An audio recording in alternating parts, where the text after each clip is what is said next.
The story of Russian microchips is usually told through a really narrow lens. Everyone always asks if they can build a processor that competes with global giants like Intel or AMD. But the truth is, the microelectronics world is way bigger than just the chip inside your home computer. It is a massive ecosystem of industrial controllers, smart cards, and communication networks that keep modern infrastructure running. Right now, this market is worth hundreds of billions of rubles, proving it is a massive strategic industry. Today, we are cracking open this hidden tech world to see how they are trying to build complete technological independence from scratch. We will trace it from its wild Soviet origins, through its near-death experience in the 90s, all the way to the modern chips running today. So, make sure to watch until the end, because the modern players entering this space are changing the global tech landscape in ways you would not expect. To truly understand where Russia stands today, we have to look back at how this incredible journey started. The actual foundations of Soviet microelectronics were laid down way back in the late 1950s. The whole world was moving away from bulky electronic assemblies and shifting toward compact, semiconductor-based solutions. This was a total revolution for industrial automation, global communications, and computation. Two of the most fascinating figures in this early semiconductor history were actually American defectors named Alfred Sarant and Joel Barr. When they arrived in the Soviet Union, they took on brand new identities as Philip Staros and Iosif Berg. Their deep expertise heavily shaped the development of advanced electronic technologies and small computing systems. One of their earliest big wins was a transistor-based machine called the UM1 control computer. Unlike the older computers that filled up entire rooms, the UM1 showed that smaller systems could actually run factories and aviation platforms. This was a massive technological leap for that era. Hold on a second, let's take a quick breath here.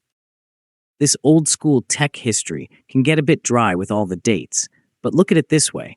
It is basically a real-life spy thriller mixed with early computer engineering. Soviet leaders wanted their own specialized hub for electronics, which brings us to the creation of Zelenograd, a brand new city built right near Moscow. Funny enough, Zelenograd was originally supposed to be a center for light textile manufacturing. But in the early 1960s, policymakers realized how badly they needed electronics and flipped it into a massive scientific hub.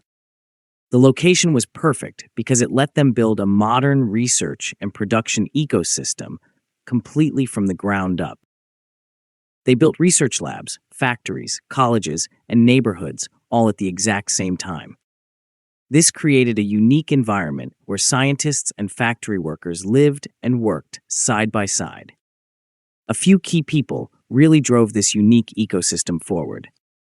A radiophysicist named Andrei Kolosov pushed hard for molecular electronics, which was an early cousin to modern integrated circuits. Meanwhile, a physicist named Kamil Valiev helped build the actual scientific foundation for semiconductor manufacturing. The Scientific Research Institute of Molecular Electronics designed the tech, and then factories like Mikron turned them into mass-produced products. The Soviet state was the main buyer, fueling demand through military, space, and computing projects. Building a semiconductor industry from scratch takes a lot more than just discovering cool new technology. It required massive teamwork between schools, research labs, factories, and material suppliers. A man named Alexander Shokin became one of the most powerful figures in Soviet electronics policy. He ran the state electronic tech institutions and later the Ministry of Electronic Industry, locking down vital political backing and funding. His hard work made sure microelectronics was treated as a top national priority, not just a science project. Another vital leader was Fyodor Lukin, the very first director of the growing Zelenograd Microelectronics Center. Lukin brought in tons of experience from radar and air defense programs to build a solid organizational structure.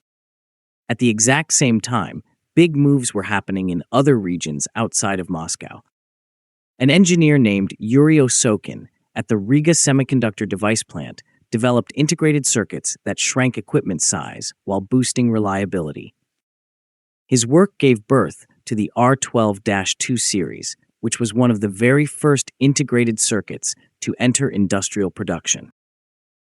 By the late Soviet era, the country had a fully mature microelectronics ecosystem up and running. Companies like Mikron were pumping out chips for giant mainframes, space missions, and defense networks.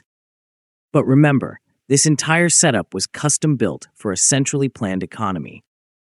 So when the Soviet Union collapsed in 1991, the industry's biggest customer completely vanished overnight. The complex network connecting hundreds of suppliers, factories, and research labs instantly lost its coordinator. Let us take a quick pause, because we are 5 minutes into the video now, and you definitely want to stick around for what is next. Coming up, we are diving into how Russian chipmakers survived the chaotic 90s, the secret vulnerabilities of relying on overseas factories, and the actual capabilities of their newest processors. The aftermath of the collapse was incredibly brutal for these tech companies. Cheap, highly advanced imported semiconductors flooded the market and became popular instantly. Global tech giants with massive budgets easily outcompeted the domestic factories. For places like Mikron, the only goal left was pure survival. They managed to hang on through small defense contracts and limited exports, but the 90s were all about saving what was left, rather than growing. When the economy finally started to bounce back in the 2000s, Russian semiconductor companies took a much more practical approach. Instead of trying to build every single microchip inside their own borders, many companies focused entirely on design. They outsourced the actual manufacturing to massive foreign foundries. This strategy copied the exact business model used by most major tech brands around the globe today. They relied on TSMC, the specialized Taiwanese manufacturer that builds chips for the entire world.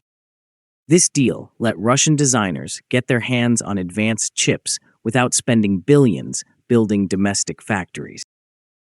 But this outsourcing model also created a massive strategic blind spot. Because Russia was completely dependent on foreign factories, any geopolitical drama could cut off their access to critical tech. That exact risk became incredibly obvious in the years that followed. Today, Mikron is still the beating heart of Russian semiconductor manufacturing over in Zelenograd. They make the chips used in Mir payment cards, Troika transit cards, electronic passports, and industrial sensors. These everyday chips might not sound as exciting as a high-end gaming CPU, but they are absolutely vital for keeping the country running. Right now, Micron can mass-produce chips using process nodes ranging from 250 nanometers down to 90 nanometers. Now, comparing that to global leaders who are down to 3 nanometers can be pretty misleading. For most heavy industrial tools and infrastructure, absolute reliability and long lifespans matter way more than cutting-edge speed. For things like train systems, power grids, and banking networks, these older manufacturing technologies offer the perfect balance of durability and cost. Look, I know talking about nanometers and process nodes can make your eyes glaze over, so let us bring it back to earth for a second. Think of these chips like rugged old trucks. They are not fast, but they get the job done without breaking down. A perfect example of this practical approach is a homegrown microcontroller called the Mic32 Amor. It is built on the open-source RISC-V computer architecture and is made for industrial control systems, not heavy PC gaming. The Amor handles everyday tasks like reading sensor data, managing power, and controlling factory machinery. In a lot of ways, it acts as a local replacement for the popular STM32 chips made by ST Microelectronics. Products like the Amor show that you do not always have to fight Intel or AMD to be successful. When it comes to traditional computing, the Baikal and Elbrus processor families are the ones everyone watches closest. Before 22, a massive chunk of these processors were actually manufactured over in Taiwan by TSMC. But when global restrictions cut off those manufacturing channels, these design companies had to scramble for new options. China has since stepped up as an increasingly major potential manufacturing partner for them. We are officially 10 minutes into the video, and you will not want to miss this final stretch. Next up, we are looking at a brand new player in the market that is secretly building 64-core server processors, and what the future holds for this isolated tech industry. Right now, Baikal Electronics is pushing forward with some really ambitious projects. Their Baikal S server processor packs 48 ARM-based cores and has caught the attention of large organizations. They are also working on Baikal U microcontrollers and specialized AI chips under the Baikal AI initiative. These upcoming chips will focus heavily on data centers while staying compatible with common machine learning software. The Elbrus lineup, created by MCST, follows a completely different tech philosophy. Its unique architecture traces its roots straight back to high-performance Soviet supercomputer research.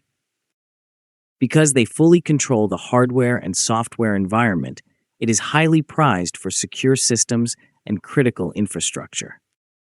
Chips like the Elbrus 2S3 are currently running industrial modules, robotics, and communications gear. Moving forward, developers are counting on the upcoming Elbrus Next and Elbrus B to massively upgrade the platform's power.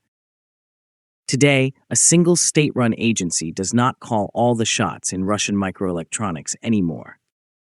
Instead, it is turning into a diverse ecosystem of independent companies chasing different tech paths. One of the most interesting newcomers in this space is an outfit called Trampoline Electronics. They are currently working on a brand new processor family called the RISC-V. Their roadmap includes 16-core workstation chips and massive 64-core server solutions for enterprise data processing. There are plenty of other major players like Melander, Elvis, Module, Syntacore, and Yadro designing chips, writing software, and assembling components.